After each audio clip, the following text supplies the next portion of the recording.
Hello नमस्कार दोस्तों, कैसे हैं आप सब लोग। आई होप कि आप सब लोग बहुत ही अच्छे होंगे। मैं भी बहुत अच्छी हूँ। ये सुबह का टाइम है, करीब 8 बजे के करीब मैं बच्चों को स्कूल छोड़कर आई थी और उसके 10-15 मिनट मैं रेस्ट करती हूँ, क्योंकि मैं बच्चों के जाने के या हस्बैंड के तुरंत जाने के बाद घर का कोई भी काम नहीं करती। काम वहीं का वहीं, जैसा का जैसा है वहीं छोड़ देती हूँ। क्योंकि कहते हैं, और जो हमारे पुराने जो बड़े बुज़ुर्ग थे वो भी कहा करते थे कि तुरंत ही घर का काम नहीं करना चाहिए, थोड़ी देर रेस्ट करना चाहिए, उसके बाद अपना काम करना शुरू करो। रेस्ट मत करो, कुछ और कर लो, सिलाई कढ़ाई बुनाई कुछ भी कर लो, लेकिन ना एकदम समेटा समेटी नहीं करनी चाहिए। तो इसीलिए मैं बच्चों को स्कूल से जब छोड़कर आती हूँ तो करीब 10 से 15 मिनट मैं रेस्ट करती हूँ, आराम से बैठती हूँ, क्योंकि मेरे पास तो देखो और कुछ काम नहीं है ना इसी काम के अलावा। तो मैं 10-15 मिनट रेस्ट करने के बाद मैं लग गई थी यहाँ पर सबसे पहले बर्तन साफ़ करने में, क्योंकि बर्तन साफ़ एक बार हो जाए तो किचन ऐसी लगती है कि बिल्कुल किचन खाली खाली सी, कि किचन में कुछ काम ही नहीं है। तो देखिए मैं यहाँ पर ना बर्तन मांजने लगी हूँ। मैं आपको एक टिप्स बताती हूँ। जैसे मैं ना सबसे पहले बर्तनों को ना झूठ छुटाकर, टंकी चलाकर झूठ छुटा लेती हूँ बर्तनों की, और साइड में रख देती हूँ। फिर उसके बाद वो जो सिंक होती है उसको जूने से अच्छे से मांज के तब उसमें बर्तन मांज कर रखने शुरू करती हूँ, क्योंकि अगर हम इस तरह से नहीं करते तो हमारे बर्तन झूठे ही माने जाते हैं, क्योंकि झूठी ही सिंक है और फिर वापस उसमें ही डालते रहो तो वो झूठे ही माने जाएंगे। तो देखिए फ्रेंड्स, यहाँ पर मैं ना किचन साफ़ करने लग गई थी, और मैं हफ्ते में 2 बार तो जूने से साफ़ करती हूँ, मतलब गैस साफ़ करने वाले जूने से साबुन से साफ़ अच्छे से धो देती हूँ। किचन को, टाइल्स को भी इसी तरह से साफ़ करती हूँ, लेकिन बाकी टाइम में एक गीला कपड़ा लेकर सब जगह साफ़ कर देती हूँ, ताकि कोई चिकट वगैरह हो। 100% कोशिश रहती है कि कपड़े से भी जूने से ज़्यादा अच्छे से चमका देती हूँ, लेकिन तसल्ली जब भी होती है जब इसे अच्छे से जूने से हम साफ़ कर देते हैं। तो देखिए यहाँ पे मैं टाइल्स वगैरह भी साफ़ कर रही थी, क्योंकि हल्की फुल्की छींट वगैरह कहीं ना कहीं गिर ही जाती है, और वाइट टाइल पर ना बहुत ही ज़्यादा गंदी सी नज़र आती है। यहाँ पे इसी कपड़े को मैंने अपने जो 2-4 डब्बे थे मैंने उन पे भी घुमा दिया था, ताकि किचन मेरी साफ़ सी नज़र आए। देखिए यहाँ के लोग ना, पता है, पॉलीथीन बहुत ज़्यादा देते हैं, हमारे उधर पॉलीथीन नहीं देते। तो मैंने मिक्सी के दोनों जार अपना पन्नी में पैक करके रख देती हूँ, क्योंकि मुझे मिक्सी का बहुत ज़्यादा यूज़ नहीं होता है। तो मैं सोचती हूँ ना कि अपना पैक करके अच्छे से रख दो, इन पर चिकट नहीं जमेगी जो किचन में होती है। तो देखिए यहाँ पर मेरी किचन बिल्कुल एकदम अच्छे से साफ़ हो चुकी है। अभी मेरी झाड़ू वगैरह बाकी है। तो यहाँ पर आ गई थी मैं कमरे में, अपने कमरे को साफ़ करने के लिए। जिन्होंने मेरे पहले व्लॉग देखे होंगे उन्हें पता होगा कि मैंने ना यहाँ पर पूजा की का स्थान बनाया हुआ था। कहा जाता है कि पूजा का स्थान कभी भी अपने सोने वाले कमरे में नहीं होना चाहिए, तो इसीलिए मैंने यहाँ से चेंज कर दिया। क्योंकि मुझे पता तो देखो पहले से भी था कि पूजा का स्थान कमरे में नहीं होना चाहिए, लेकिन जब मेरे पास यहाँ पर कोई भी ऐसी व्यवस्था नहीं थी जिसे मैं कर सकूँ, तो मैंने फिर यहीं पर एडजस्ट कर लिया था। अब मेरी व्यवस्था हो चुकी है, तो मैंने उनको उस स्थान पर शिफ्ट कर दिया है बाहर। और अब मैं ना इसी जो अलमारी थी इसमें मैं बच्चों के कपड़े लगा दूंगी, क्योंकि जो ये वाली अलमारी है ना ये काफ़ी ज़्यादा छोटी पड़ रही थी, क्योंकि इसके पापा के लोअर टी शर्ट भी हैं, इसको स्कूल की शर्ट पैंट वगैरह भी हैं, तो सब चीज़ इसमें ना अच्छे से रखी नहीं जा रही थी वेल सेट करके। तो मैंने इसमें क्या करता है, इस वाली अलमारी में ना मैंने बच्चों के कपड़े लगा दिए और इसमें इनके कपड़े हैं। मेरे तो देखो जी संदूक में पड़े हुए हैं, जो हमारा एक्स्ट्रा जो सामान होता है सब संदूक में पड़ा होता है, क्योंकि कपड़े मुझे ना लोअर टी शर्ट पहनने ज़्यादा पसंद है और मैं वही पहनती हूँ। मोस्टली आप मुझे लोअर टी शर्ट में ही देखोगे, लेकिन जब मैं बच्चों को स्कूल लेने जाती हूँ या छोड़ने जाती हूँ, बस जब तक के लिए मैं थोड़ी बहुत देर के लिए सूट पहन लेती हूँ, बाकी मुझे पहनना पसंद नहीं है, तो इसलिए मैं पहनती भी नहीं हूँ। तो देखिए यहाँ पर ना मैंने बच्चों के जो कपड़े थे वो सब एक तरफ लगा दिए, और इसके पापा की जो शर्ट वगैरह हैं वो सब एक तरफ लगा दिए। अभी मुझे ना हैंगर लेकर आने हैं, क्योंकि उन्होंने ऊपर ना पाइप दिया हुआ है, लेकिन मैं यहाँ की मार्केट में जाती हूँ तो मैं ना भूल ही जाती हूँ, जब हैंगर का ध्यान ही नहीं आता मुझे कि मुझे हैंगर भी लेने हैं। जब भूल जाऊँगी, जब घर आऊँगी तो सोचूंगी अरे मुझे तो हैंगर भी लेकर आने थे। तो मैं अब की बार जब भी कभी जाना होगा तो मैं ध्यान से हैंगर लेकर आऊँगी, ताकि ये कपड़े नीचे ना रखे रहें, ऊपर मैं इनको अच्छे से टांग दूँ। तो मैं यहाँ पर ना किचन की क्लीनिंग करने, रूम की क्लीनिंग करने आई थी। तो ये देखिए आप, मैं ना कपड़ों से हल्की हल्की सी डस्टिंग कर देती हूँ। वैसे यहाँ धूल मिट्टी बहुत ही ज़्यादा कम आती है, ना के बराबर धूल मिट्टी है, पूरा घर एकदम पैक है। और 3 दिन से ना लगातार बारिश भी हो रही है, मतलब 2 दिन तो हो गए बारिश को होते हुए। तो मैं यहाँ पर ना सारा सामान समेट रही थी जो मैं वहाँ से लेकर आई थी। बच्चे क्या करते हैं, यूज़ करते हैं सामान और उधर का उधर ही रखते हैं, छोड़ देते हैं। और मुझे ना ज़्यादा सामान फैला हुआ सा पता नहीं क्यों पसंद नहीं है। तो मैं क्या करती हूँ, एक डिब्बे में जो छुटमुट होती है वो इस डब्बे में मैंने पैक करके रखी हुई है।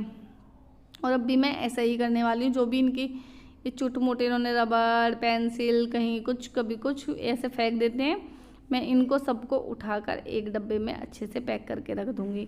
तो देखिए फ्रेंड्स, ये मेरी गुल्लक है और मैं इसमें कभी कभार सब्जी वब्जी से जो पैसे बच जाते हैं मैं इनमें वो कलेक्ट कर रही हूँ। जिस दिन फोड़ूँगी उस दिन आपको ज़रूर बताऊँगी कि कितने निकले हैं।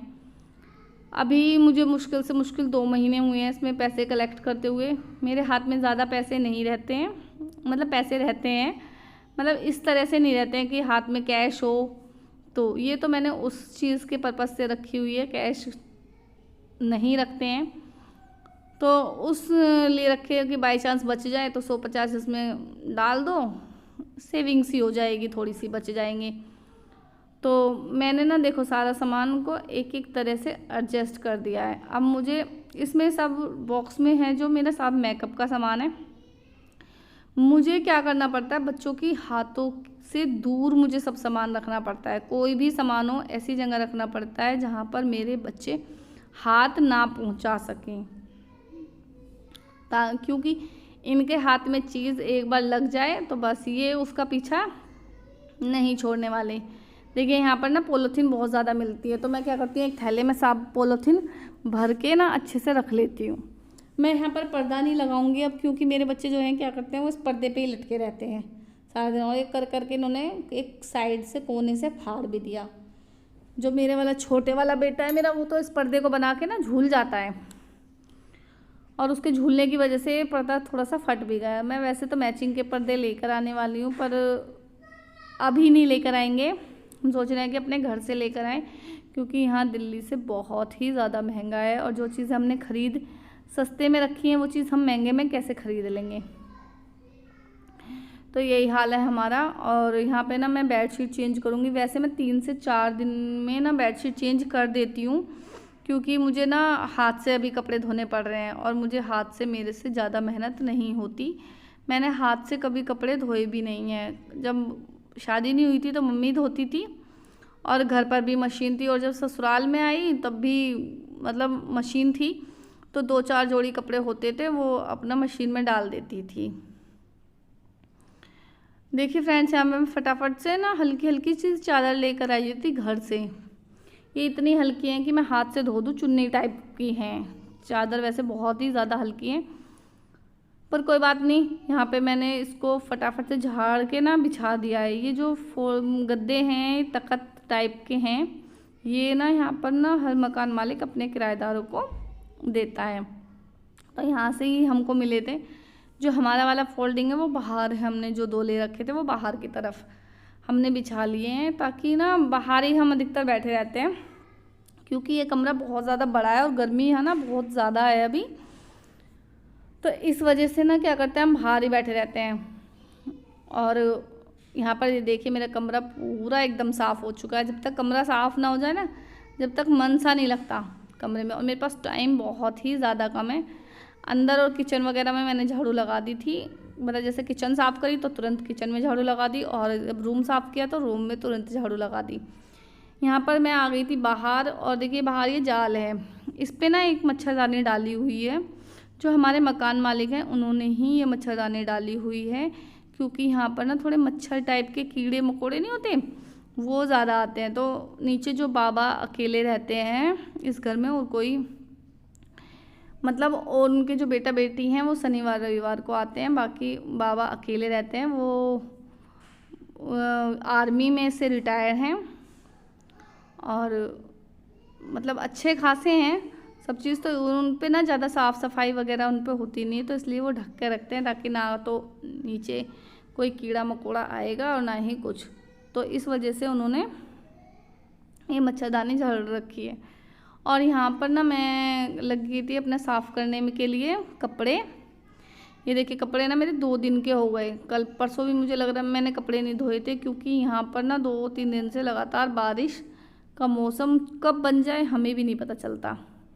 तो देखिए मैं कितनी स्पीड में कपड़े धो रही हूँ, क्योंकि मेरे पास टाइम बहुत ही ज़्यादा कम है, और जिसकी वजह से मैंने पहले हल्के हल्के से ब्रश मार के रख रखे हैं कपड़े, और मैं तो अब इन्हें फटाफट निचोड़ने का मेरा काम रह गया है आज मुझे। और ये देखिए सारा काम करते करते मुझे बजने में 12 बजने में 10 मिनट रह गए थे, और फिर मैं तैयार वैयार होकर बच्चों को लेने चली गई थी स्कूल। अभी ये स्कूल से घर तक नहीं पहुँचे, और आप देख सकते हैं उनके रास्ते में ही लड़ाई शुरू हो गई है। यहाँ पर मैं दोनों बच्चों को स्कूल से लेकर आ गई थी, और ये देखिए मेरा घर कितना साफ़ करा हुआ था, ये फैला दिया उन्होंने। आते गत्ता कहीं कॉपी वॉपी में अंदर घुस जाते हैं और लगे रहते हैं उसमें।